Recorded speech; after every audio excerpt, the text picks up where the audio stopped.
Bonjour, c'est Valentin. Aujourd'hui, on se retrouve dans une nouvelle vidéo tout simplement pour parler du premier chapitre du livre de Robert Kiyosaki, le livre qui s'appelle Père riche, Père pauvre. Ok.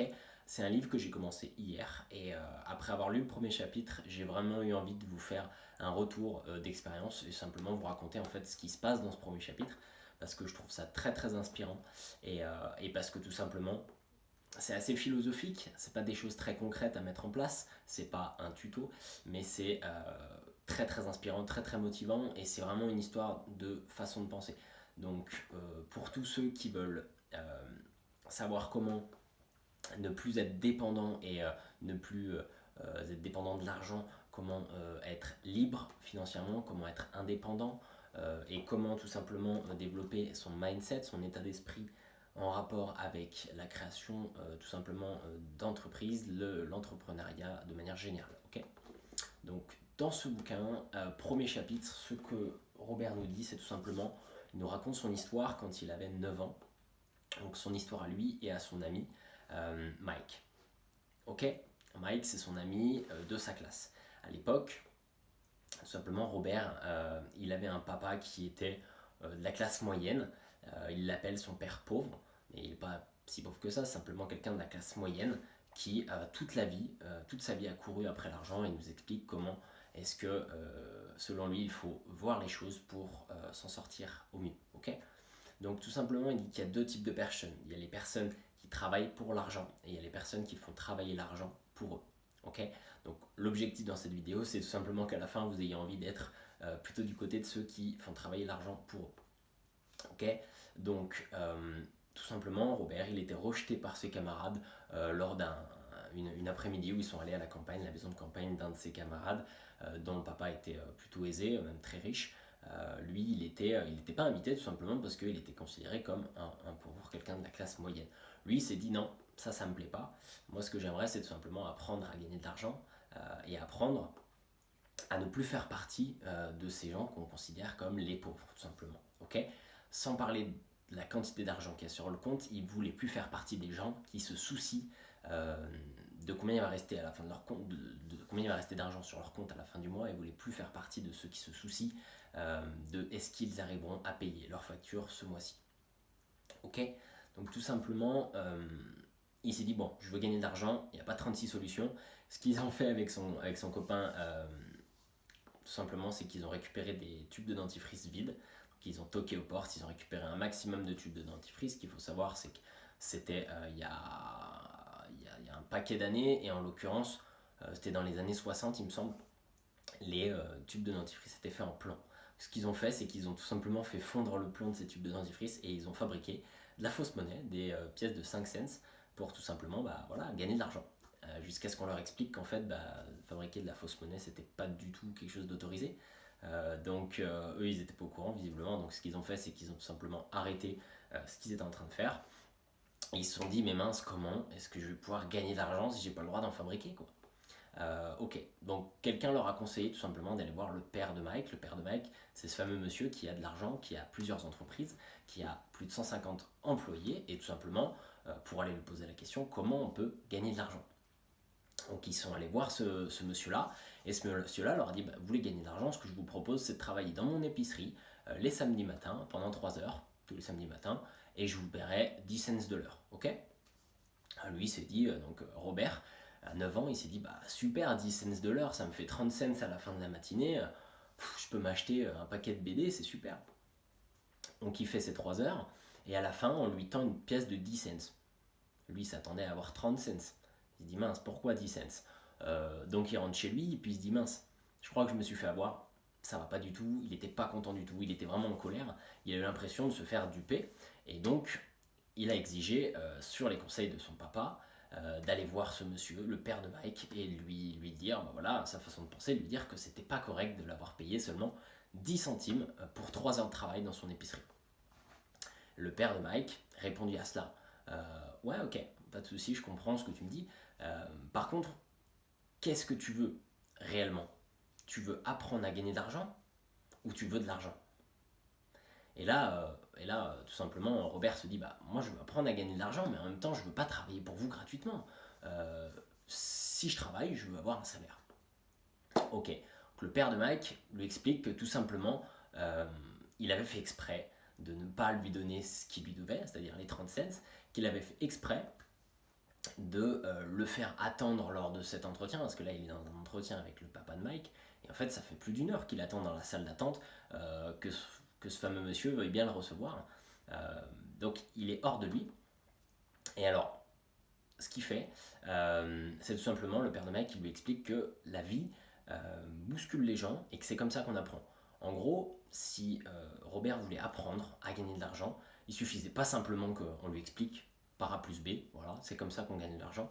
Il fallait qu'il fasse des choses, qu'il entreprenne des choses et qu'il fasse des erreurs, qu'il se retrouve face à des embûches. Et tout simplement, c'était grâce à ces erreurs, ces problèmes, ces embûches qu'il allait enfin progresser et apprendre. Ok. Robert à ça il dit moi ça m'embête quand même, hein. Je ne vais pas travailler pour zéro, ça m'embête. Le père de Mike lui dit bon bah si tu veux bah, on en arrête là, mais on s'arrête là, mais tu vas pas apprendre à gagner de l'argent et tu ne deviendras jamais indépendant et libre. Ok. Bon, donc ce qu'il fait Robert, c'est qu'il dit ok je veux bien. Le père de Mike lui dit bah alors à samedi prochain, par contre ce coup-ci je te paye plus, simplement. Tu vas bosser pour moi gratuitement, mais en contrepartie, ce que je fais, c'est que moi, je te promets de t'apporter ma connaissance, je te promets de t'apprendre comment gagner de l'argent. Donc là, Robert, il se dit vraiment, je le sens pas, mais bon, il accepte quand même. Il va bosser pendant 3 samedis d'affilée dans l'épicerie, gratuitement, jusqu'au 4e samedi, où tout simplement, le père de Mike, ce fameux monsieur, va le prendre sous son aile et va lui expliquer, va lui demander tout simplement s'il a appris quelque chose. Là, Robert lui dit non, j'ai rien appris du tout, ça va pas. Depuis 3 semaines, je travaille pour zéro et j'en ai marre quoi. J'ai même pas l'argent de m'acheter une BD. Donc voilà, ça lui va pas. Donc, ce qu'il y a, c'est que le père de Mike, du coup, lui explique qu'il a fait exprès de le mettre dans cette situation compliquée, donc comme je vous l'ai dit, pour qu'il progresse. Et il explique à cet enfant de 9 ans, qui est somme toute bien plus intelligent que la moyenne, j'en suis sûr, il lui explique tout simplement que les gens sont régis par 2 choses, la peur et l'avidité. Okay, il lui explique, donc là c'est le moment où il commence à lui apprendre des choses, il commence à lui expliquer les choses concrètement, parce que ça fait 3 semaines qu'il travaille gratuitement, donc c'est un peu sa récompense. Okay, donc les gens ont peur et sont avides. Okay, donc la peur, c'est quoi? C'est la peur de manquer d'argent, la peur de ne pas pouvoir subvenir à ses besoins, aux besoins de sa famille, la peur de ne pas pouvoir payer les factures à la fin du mois. Okay, et l'avidité, c'est tout simplement, on a peur de ne pas avoir de l'argent, puis quand on en a, on se dit, yes, super, j'ai de l'argent, je vais pouvoir m'acheter ça, je vais pouvoir m'acheter ça, je vais pouvoir vivre comme ça. Et donc, ce qu'on fait, c'est qu'on élève son niveau de vie, par rapport à quand on n'avait pas d'argent ou peu d'argent, on élève son niveau de vie, et puis à la fin du mois ou quelques mois après, on se retrouve dans la même situation. On a élevé son niveau de vie, donc finalement, on a toujours peur de manquer d'argent pour subvenir à ses besoins, parce que on a plus d'argent, mais on augmente aussi ses besoins. Donc à un moment donné, on est toujours sur ce fil où on ne sait pas trop si on va pas un jour manquer. Donc il lui explique ça, et il lui dit est-ce que toi, tu as l'impression d'être dans cette situation? Et là, c'est là que Robert lui dit oui, j'ai l'impression que ouais, j'ai peur de ne pas avoir d'argent, je peux pas m'acheter de BD si j'ai pas d'argent. Et en même temps, j'ai envie d'avoir de l'argent parce que je veux des BD. Donc j'ai peur et je suis avide. Il dit c'est très bien que tu le reconnaisses, c'est super, c'est comme ça que tu vas progresser. Donc, comme je vous l'ai dit, on a plus d'argent, on augmente ses dépenses, et tout simplement, c'est un engrenage. Et qu'on gagne 2 000 € par mois, 10 000 € par mois, je vais prendre un autre exemple, on gagne 1 000 € par mois, ou 2 000 € par mois, ou 3 000 € par mois, et on va toujours se retrouver avec cette peur de manquer. Ok? Donc, une fois cette leçon apportée, une fois cette leçon apprise, Robert, il arrête de travailler dans l'épicerie. Par contre, il est tout le temps en train de réfléchir à comment est-ce que je vais pouvoir mettre l'argent à mon service, comment est-ce que je vais pouvoir gagner de l'argent sans avoir à travailler comme un dingue, quoi. Ok? Et puis un jour, il croise une dame dans la rue qui jette des magazines, des vieux magazines, et il lui dit attendez, qu'est-ce que vous faites? Vous jetez des magazines. Alors moi, ce que je vais faire, Robert, ce qu'il dit, c'est qu'il va récupérer ces magazines, et avec un copain, ce qu'ils font, c'est qu'ils montent une sorte de petite bibliothèque, et ils mettent une copine à eux qui adore travailler en librairie, en bibliothèque, et ils la mettent à l'intérieur, c'est une enfant aussi, mais pour tenir un petit peu le stand et pour faire payer les gens. Alors je sais plus combien ils font payer les gens, je crois qu'ils font payer les gens 10 cents pour accéder à la bibliothèque. Et après ils ont accès à je ne sais combien de BD. Voilà. Et donc Robert, il n'est pas du tout sur place. Il a récupéré des BD qui étaient tout simplement gratuites, qu'il a trouvées dans la poubelle finalement, et il les a utilisées pour gagner de l'argent. Donc à bon escient, tout simplement les mettant à disposition des autres pour 10 cents. Ok. Donc malheureusement, il se passe un petit pépin dans la bibliothèque, il y a une bagarre et donc ils sont obligés de fermer la bibliothèque sur conseil des parents parce que voilà, ça reste des enfants et ça commençait à peut-être devenir un petit peu trop gros pour eux. Mais il sort de cette expérience grandi, il a appris qu'il ne fallait pas travailler pour de l'argent et il fallait utiliser de l'argent pour le faire travailler. Ok. Donc là, en l'occurrence, l'argent qu'il a fait travailler, c'est pas de l'argent physique, c'est un magazine. Il a utilisé un magazine qui avait une valeur pécuniaire et il l'a mis à disposition des autres, tout simplement pour que ça lui rapporte de l'argent. Et Robert, il gagnait à chaque fois que quelqu'un rentrait dans sa bibliothèque 10 centimes sans avoir à y mettre les pieds. Ok. Rappelez-vous, mettez l'argent à votre service. Ne soyez pas au service de l'argent. Ok. Voilà. Maintenant, ce que j'aimerais faire, je reprends le livre. J'aimerais vous lire 3 citations qui sont dans ce premier chapitre et qui m'ont, on peut dire, plutôt inspiré. Et vous me direz si ça vous inspire également. Ok. Alors, la première, c'est les pauvres et la classe moyenne travaillent pour l'argent. Les riches font en sorte que l'argent travaille pour eux. Vous l'avez compris, celle-là, elle m'est restée là. La deuxième, c'est la vie nous pousse tous à droite et à gauche. Certains abandonnent, d'autres se battent. Ok.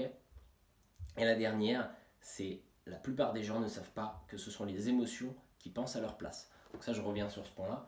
En fait, on a dit la peur, l'avidité. Quand les émotions sont là, généralement, elles prennent le dessus sur notre intelligence, notre capacité à raisonner. Donc c'est pour ça que les choix importants, souvent, ils sont dictés par nos émotions. Et c'est pour ça que c'est pas forcément toujours les bons. Ok. C'était Valentin, merci de m'avoir écouté. Si vous êtes intéressé par ce sujet, n'hésitez pas à vous abonner. Je continuerai à lire ce livre à partir d'aujourd'hui et donc je vous ferai peut-être des retours sur la suite. Si vous voulez retrouver ce livre, vous avez le lien dans la description pour le retrouver tout de suite sur Amazon. Et puis voilà, je mets à votre disposition, pareil, dans la description, une formation, une vidéo de formation que je vous offre totalement, qui vous permet d'avoir tout simplement un aperçu de mes conseils pour tout simplement réussir son business, réussir son entrepreneuriat. Ok. Je vous dis merci, je vous souhaite une bonne journée. Ciao.